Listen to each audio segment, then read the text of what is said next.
ആധിക്യം കൊണ്ട് ഇലകളെല്ലാം പൊഴിച്ച് നഗ്നരായി നിൽക്കുന്ന ഈ മരങ്ങൾ കണ്ടോ? എത്ര വലിയ തണുപ്പിലും ഇലകൾ പൊഴിക്കാത്ത മരങ്ങളുണ്ട്. കോണിഫെറസ് വർഗത്തിൽപ്പെട്ട ദീപവൃക്ഷങ്ങളും സരളവൃക്ഷങ്ങളും.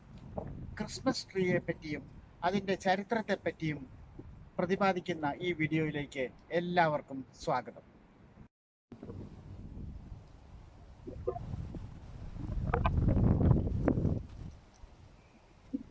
ഒരു കാലാവസ്ഥയിലും ഇലകൾ കൊഴിക്കാതെ തലയുയർത്തി നിൽക്കുന്ന ദീപവൃക്ഷങ്ങളും സരളവൃക്ഷങ്ങളും ജീവന്റെയും ആരോഗ്യത്തിന്റെയും പ്രതീകമാണ്. അതുകൊണ്ടാണ് ഈ മരങ്ങളോട് മനുഷ്യർക്ക് പ്രാചീന കാലം മുതൽ തന്നെ ഏറെ പ്രതിപത്തി. പഴയ ഈജിപ്തിലും റോമിലും ആദ്യ ജർമ്മൻ വർഗങ്ങളുടെയും യഹൂദരുടെയും ഇടയിൽ പച്ച ഇലകൾ തണുപ്പുകാലത്തും വഹിക്കുന്ന മരങ്ങൾ ഏറെ വിലപ്പെട്ടതായിരുന്നു, പ്രധാനമായും ദീപമരങ്ങൾ. ഈ മരത്തിന്റെ കൊമ്പുകൾ വീടുകളിലും പൊതുസ്ഥലങ്ങളിലും ജീവന്റെയും വരാൻ പോകുന്ന വസന്തത്തിന്റെയും അടയാളമായി മധ്യ വിന്റർ ആഘോഷങ്ങൾക്കിടയിൽ രംഗസജ്ജീകരണം ചെയ്ത് വച്ചിരുന്നു.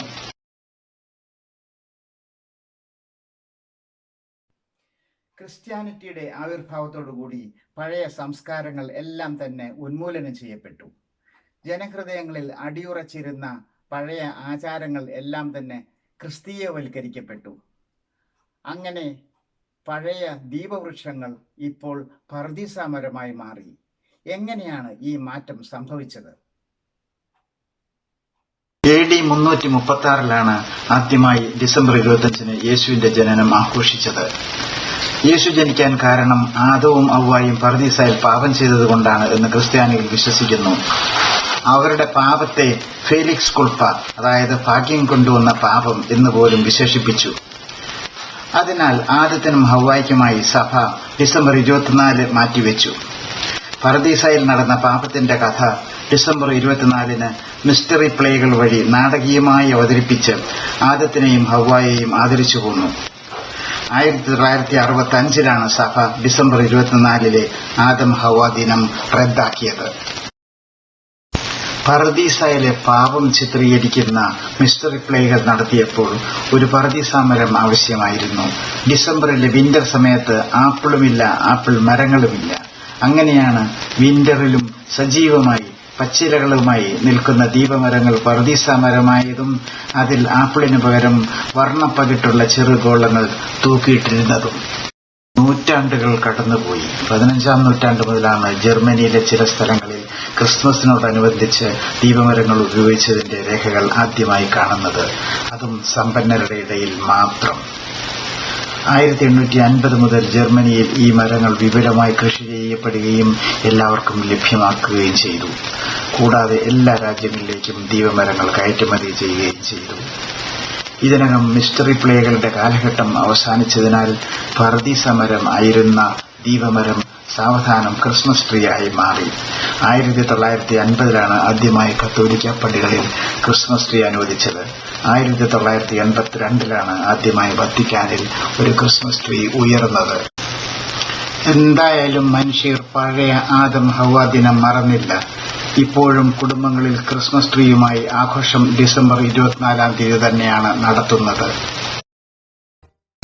ജർമ്മനിയിൽ 1,00,000 ഏക്കറിലും ഓസ്ട്രിയയിൽ 8,600 ഏക്കറിലും സ്വിറ്റ്സർലൻഡിൽ 1,360 ഏക്കറിലും പ്രധാനമായും ദീപവൃക്ഷങ്ങൾ കൃഷി ചെയ്യപ്പെടുന്നു.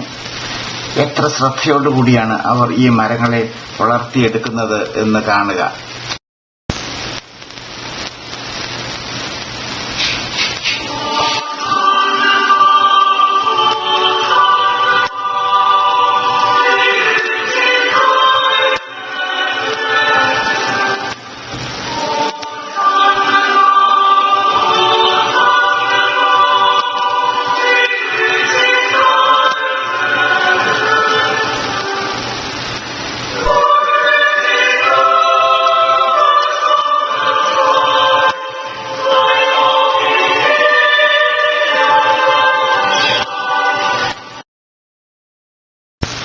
ഓസ്ട്രിയയുടെ തലസ്ഥാന നഗരിയായ വിയന്നയിൽ മാത്രം ക്രിസ്മസ് ട്രീകൾ, ദീപമരങ്ങൾ വിൽക്കാൻ 240 ലൊക്കേഷൻസ് ഉണ്ട്.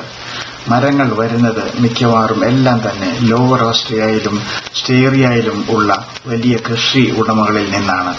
ക്രിസ്മസിന് മുമ്പുള്ള 2 ആഴ്ചക്കാലം ദിവസവും 8 മണിക്കൂർ തണുപ്പേറ്റുകൊണ്ട് ജോലിക്കാർ വിൽപ്പന നടത്തുന്നു. മരങ്ങളുടെ പൊക്കവും ഭംഗിയും അനുസരിച്ചാണ് വില. 1 മീറ്റർ പൊക്കമുള്ള മരത്തിന് 11 euro മുതൽ 23 euro വരെ വിലയിടുന്നതായിരിക്കും. ദീപവൃക്ഷങ്ങളും സരളവൃക്ഷങ്ങളും വീട്ടിനകത്ത് 4 ആഴ്ച വരെ ഇലപൊഴിക്കാതെ നിൽക്കുമെങ്കിലും സരളവൃക്ഷങ്ങളുടെ സൂചിമുനകൾക്ക് കടുപ്പം കൂടുതൽ ആയതിനാലും അവ എല്ലാവർക്കും സ്വീകാര്യമല്ലാത്ത ഒരു ഗന്ധം പരത്തുന്നതിനാലും ദീപവൃക്ഷങ്ങളാണ് മാർക്കറ്റിൽ 85% വിൽക്കപ്പെടുന്നത്. വീട്ടിൽ എങ്ങനെ മരം നേരെ നിർത്തും? അതിന് തടി കൊണ്ടോ ലോഹം കൊണ്ടോ ഉള്ള ഇത്തരം അടിത്താവളങ്ങൾ ഉപയോഗിക്കാം.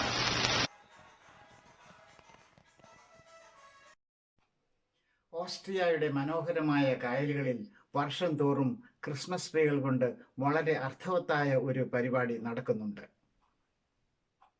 പൊതുവെ എല്ലാവർക്കും ഇവിടെ നീന്തൽ അറിയാമെങ്കിലും കായലുകളിലും നീന്തൽ ഹാളുകളിലും അപകടങ്ങളും മരണങ്ങളും നടക്കുന്നത് തീരെ അപൂർവം അല്ല.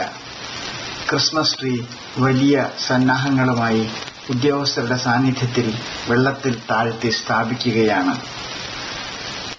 അപകടപ്പെട്ടവരെ ഓർമ്മിക്കാനും ഇനി അപകടങ്ങൾ നടക്കാതിരിക്കാനും വേണ്ടിയാണ് എല്ലാ വർഷവും ഓസ്ട്രിയയിലുള്ള ചില കായലുകളിൽ ഈ രംഗങ്ങൾ ആവർത്തിക്കുന്നത്. ഓരോ ക്രിസ്മസും കഴിഞ്ഞ് ജർമ്മനിയിൽ 250 ലക്ഷം, ഓസ്ട്രിയയിൽ 25 ലക്ഷം, സ്വിറ്റ്സർലൻഡിൽ 14 ലക്ഷം ദീപ സരള വൃക്ഷങ്ങൾ നീക്കം ചെയ്യപ്പെടുന്നുണ്ട്. ഇവ കത്തിച്ച് ഊർജമായി മാറ്റപ്പെടും. 10 ലക്ഷം മരങ്ങളിൽ നിന്ന് 270 ലക്ഷം കിലോവാട്ട് അവർ ഉൽപ്പാദിപ്പിക്കാം. 2650 ഭവനങ്ങൾക്ക് ഒരു വർഷം മുഴുവനും ചൂടും വൈദ്യുതിയും നൽകാൻ അത് മതി. ദീപമരങ്ങൾ പ്രാചീന കാലം തൊട്ടേ മനുഷ്യരാശിയുടേതാണ്. ഒരു മതത്തിന്റെ മാത്രം അല്ല. ഡിസംബറിൽ ഒരു ദീപമരം പ്രത്യേകം റിലീജിയസ് ചിന്തകൾ ഇല്ലാതെ തന്നെ ആണെങ്കിലും ഒട്ടേറെ ഭവനങ്ങളിൽ ദർശിക്കപ്പെടുന്നത് സ്തുത്യർഹം തന്നെ. എല്ലാ സുഹൃത്തുക്കൾക്കും സമാധാനവും ശാന്തിയും ആരോഗ്യവും ഈ ദിവസങ്ങളിലും അടുത്ത വർഷത്തേക്കും ആശംസിക്കുന്നു.